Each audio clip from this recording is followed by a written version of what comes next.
I didn't hang around I didn't hang around Yakuza that much. I got one story that I probably didn't tell. I used to hang around this one Yakuza guy. He liked me a lot, and he we was really good friends.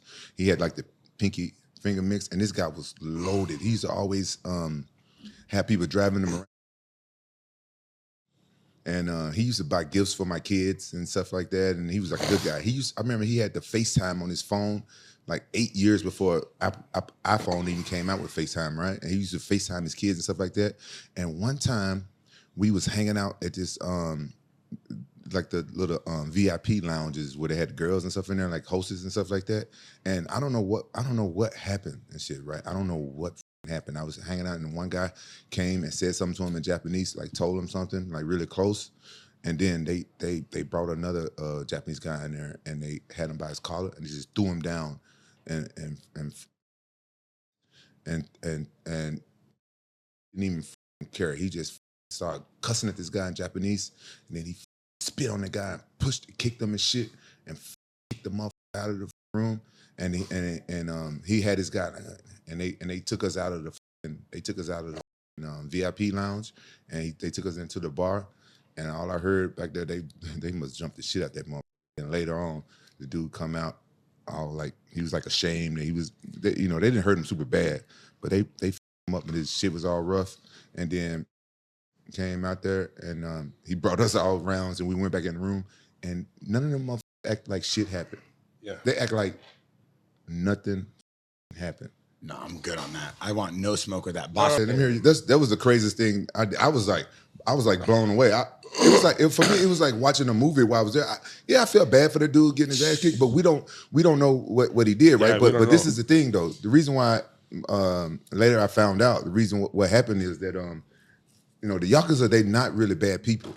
No. And that guy, he had fucked up and he had did something bad to somebody and he was actually a good dude, and he didn't like what the guy did. The guy did some fucked up shit. That's a story that I was told later, but not by him. He didn't bring it up. He never said anything.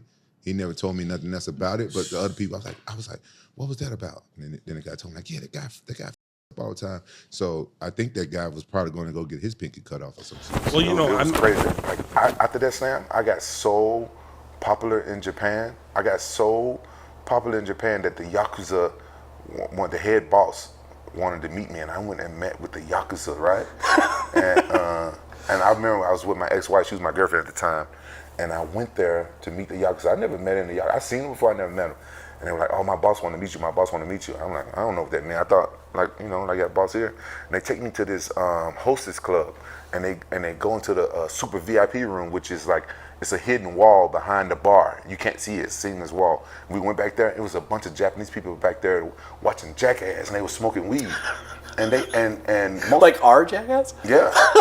And they it was like a big screen TV back there, room bigger than this. And they were smoking weed and they were talking to me. They didn't sound like Japanese people. They all spoke English. And Japanese people, no disrespect, but I got Japanese kids and stuff like that. But what my understanding of what I think about Japanese, in my opinion, I think they're robots. A lot of them people, they robots. They follow the rules and they're very predictable. But these guys wasn't like that. And I was looking at them all weird. They was smoking weed, and they was like, "You want to smoke weed?" I'm like, "Nah, I'm good." Like, "Nah, come on, man, smoke some weed." And they're like, "How old are you?" And I told them, I'm like, "I'm 26." And the Japanese guy said, "Mother, quit lying. You ain't no motherfucker 26." And that shocked the shit out of me. When he said that shit, I was like, "Oh, he cool." I started smoking weed with him. I showed him my ID, stuff like that. Then the boss came out. This motherfucker was like 6'6", ripped, big Japanese guy, biggest Japanese guy I've ever seen in my life, bald head. And I sat down in a desk right in front of him, and he was talking. And everybody else spoke English but him. I believe he spoke English, but he didn't want me to think he spoke English. And the guy that introduced me to him was translating, and his English wasn't that good. The other guys, they should have had one of those other guys translate. Their English was like black folks. And he was talking, and he said like, "Oh, I heard your oldest brother here in Japan." I'm like, "How in the f you know my brother here in Japan?" He said, "Oh, I know everything that's going on." I'm like, "Oh." And my oldest brother, he always loved Japan, and he was there. I don't know why he was there. And he got down to it. He said, "I want to do a business with you." And my ex-wife the whole time, she was like, "I don't think we should be here. I don't think we should be here." And she was like freaking me out. I was smoking weed. I don't really smoke weed that much. So So I'm blazed. She's making me paranoid. And the guy was like, I want to give you $1 million to start a clothing line here in Japan. And thinking now, I wish I would have took it. Really? Yeah, I think about it now. I wish I would have took it because, my ex-wife like freaked me out. But Yeah. they probably knew what the. I never been successful with clothing line because I don't know. I'm not a business guy like that. I'm an entertainer. I know how to make people laugh. I know how to entertain. I know how to fight. But I never was good. And they didn't seem like evil people. Nothing. I'm God's street soldier, so I always stay away from evil. But they didn't seem like evil people. They were just like, I feel like the Yakuza, I feel like they like the samurais that had to go underground. You remember the movie The Last Samurai? Uh-huh. You remember how they wanted to do away with the samurai culture? Uh-huh. So I feel like they are the samurais. They went underground and they become the Yakuza. That's why I feel what the And Yakuza. if they were offering you $1 million up front, it's kind of like, how much do you have to trust them? Yeah, Yeah, but he kind of freaked me out by talking about my brother being there in Japan.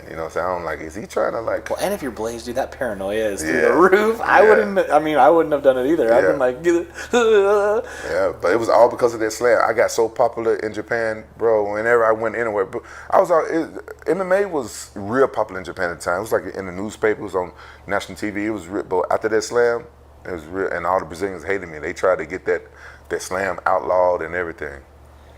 They were trying to make it illegal, and Pride was like, no, that was perfectly legal. that was our seller. I remember Well, the first time I noticed that the mob had something to do with Pride.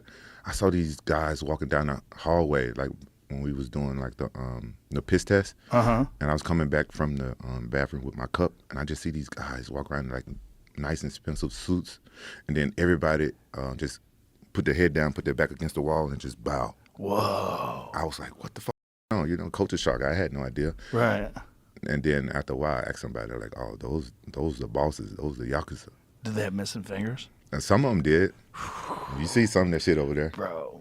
It was crazy. That is a crazy way to gain entry. Just fucking saw your finger off in I front of thought that if you did something bad. Yeah, if you fucked up, right? I had Yeah. a friend out there. His name was 36, and the guy took a liking to me, and he was super cool, all tatted up, and I guess he was rich as fuck. When he found out I had like little Japanese kids, he said, "Hun, your son needs this," and it was like a gold samurai helmet. He said, "This has to stay in your son's house," and I showed it to my ex-wife. She was my wife at the time. She said, "Oh yeah, I was going to have to get him this. He saved me a lot of money." And then I asked her, I said, "How much is something like this cost?" She said, "Probably like $30,000-$40,000." Wow. He gave me a gift. He had like a missing. Missing pinky finger? Yeah, but he was a cool dude. What do? They chop off one digit or two? How many digits did they chop I off? think he just Chopped had off the first? Yeah, he just had the first one chopped off.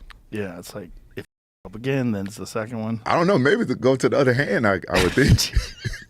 I don't think you would no more after that though. Would you fuck up twice? I mean, you don't on purpose, I would assume. Yeah. You never know about that. I mean, it depends on how strict they are. Like, what is a up for Yeah. those guys? I have no idea. It's a crazy culture. It's crazy. I love it though. I could live there. Yeah? Yeah, plus I heard that their population is dying off. They ain't making babies. They're actually asking people to come over there and Man, the I'm doing here?